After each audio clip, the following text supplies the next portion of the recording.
as I watched our first National Day parade on TV in 1966 with President Yusuf bin Ishaq in full ceremonial attire, reviewing the parade at the Padang. And then in 67, the obvious trepidation parents felt when their sons were called up for national service, how quite a few of my friends and family chose to leave the country because of it. The British announcing their pullout and many losing their jobs, including my father and uncle. The single-minded drive to industrialize and with it the creation of jobs and modernization of the country, the transport system, buildings, proliferation of HDB flats, and at a personal level when I was in secondary one, having to vacate the old Raffles Institution built in 1823 by Sir Stamford Raffles, when we marched as a school to the spanking new premises replete with an Olympic-sized swimming pool, which was a rarity then at Grange Road. What dramatic changes we have seen and benefited from in just 50 years that Prime Minister Lee illustrated during the National Day rally. It wasn't just nostalgia for me. I felt this surge of pride, as I'm sure many other Singaporeans did, during the visual treat by our Prime Minister with his witty asides. National Day, especially in recent years, has been an occasion for me to reflect on how far we have come as a nation, a people. How we moved from black and white to color and now different shades of each color. How from being preoccupied with getting water in our homes and sanitation and ensuring our children get their BCG injections, today our concerns are with quality of life, travel, upgrading our home, and for an increasing number, freedom of expression. I'm humbled by what we have achieved in just over 40 years, what I have been given the opportunity to have and enjoy.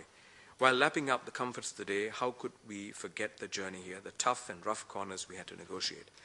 How could we not pause to appreciate, if not salute, the many champions, leaders and unsung heroes alike who got us here? It was service to the nation even when we were hardly a nation, and self-belief, self-efficacy that propelled them. Many of them may not have known what JFK said about asking not what the country can do for you, but what you can do for your country. They lived it. Many of these were everyday people, people I knew growing up, people I had conversations with, people who taught me the importance of believing and striving.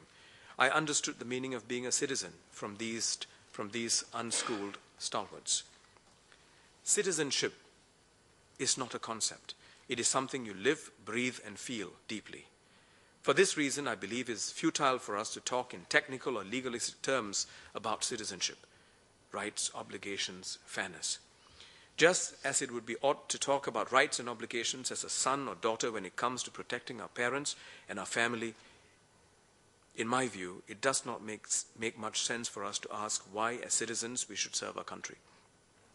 Would we have got here if our forefathers thought along similar lines? Their sacrifices are immeasurable.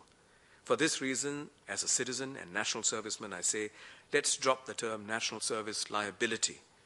It should be national service commitment. The words I was introduced to, made to understand experientially as an officer cadet in SAF in 1978, still ring true in my heart. Duty, honor, country.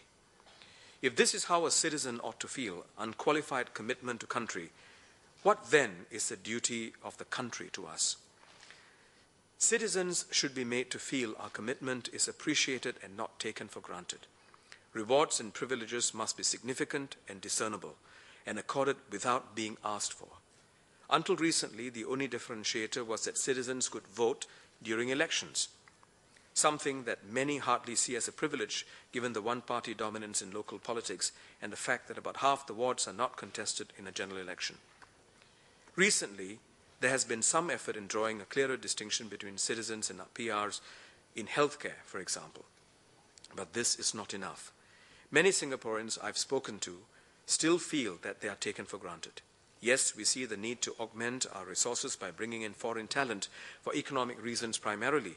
But if we don't pay more attention to the sentiments of citizens in this regard, especially in areas such as competition for jobs and national service commitment, we could face a further erosion of rootedness and commitment to country.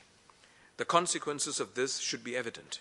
I'm aware this is a complex issue, but the government must pay more attention to this, and this House must remind it to do so.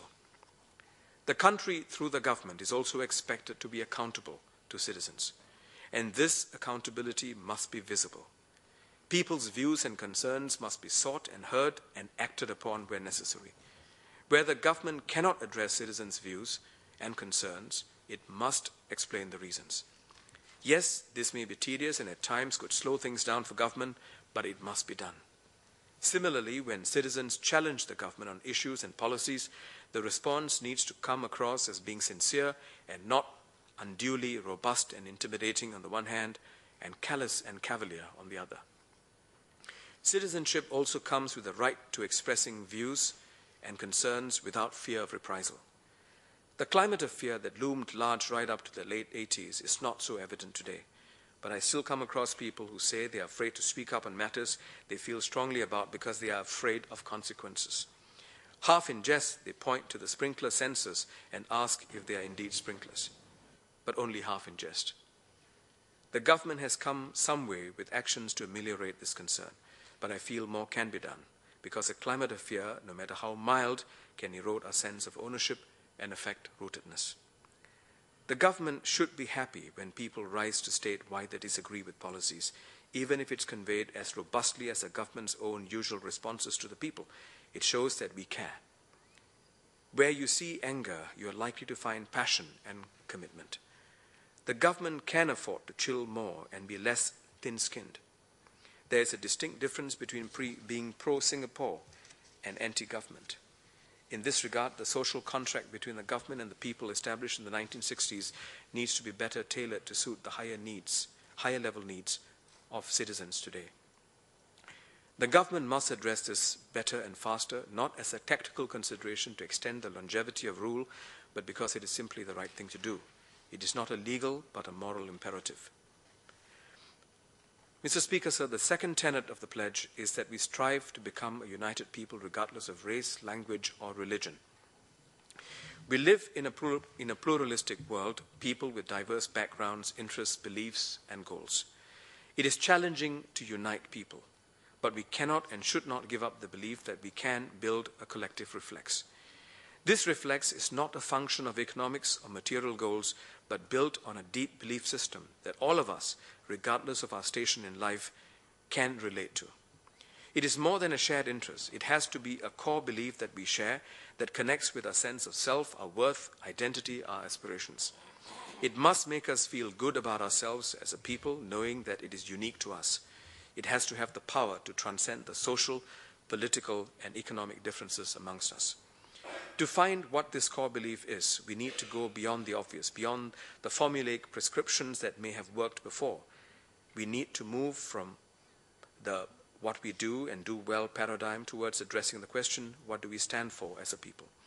For me, what we can claim is uniquely Singaporean, that is admired by many, would include our multiracial, multi-religious makeup, our honest, transparent, reliable setup, and the principle of equal opportunity that we will not give up. These are values that we have built up over the years and today have become an intrinsic part of our psyche, our culture as a people. Time and time again, my friends and visitors from overseas remind me of how lucky we are to be in an environment with such a high level of racial and religious harmony, that we should not take it for granted. And yes, we are guilty of taking this for granted. We need to take pains to illustrate these values experientially to our younger generation, so that we don't risk losing them. In order to prevent healthy skepticism in our people, especially our young, from becoming entrenched cynicism, we as a society need to address apparent contradictions and mixed signals. Examples are the issue of Malay Muslims in the SAF, SAP schools and cultural elitism, the need for ethnic-based self-help groups, the need for us to maintain the current racial distribution in society, and whether Singapore is ready for an ethnic minority prime minister. We have come a long way since the late Mr. S. Rajaratnam gave us the national pledge. Much has changed along the way, sometimes for the better and other times posing a challenge to national unity. The terrorist threat is a case in point. It has set us back in our efforts to build trust and a social compact. We need to avoid becoming alarmist, but we cannot afford to be complacent and stick to the assumptions relevant in the years before. I am heartened by the government's proactive approach in ensuring that racial harmony and our social compact are not threatened. Initiatives such as the IRCCs and the Community Engagement Program, and the creation of organizations such as onepeople.com can go some way in building resilience in this area.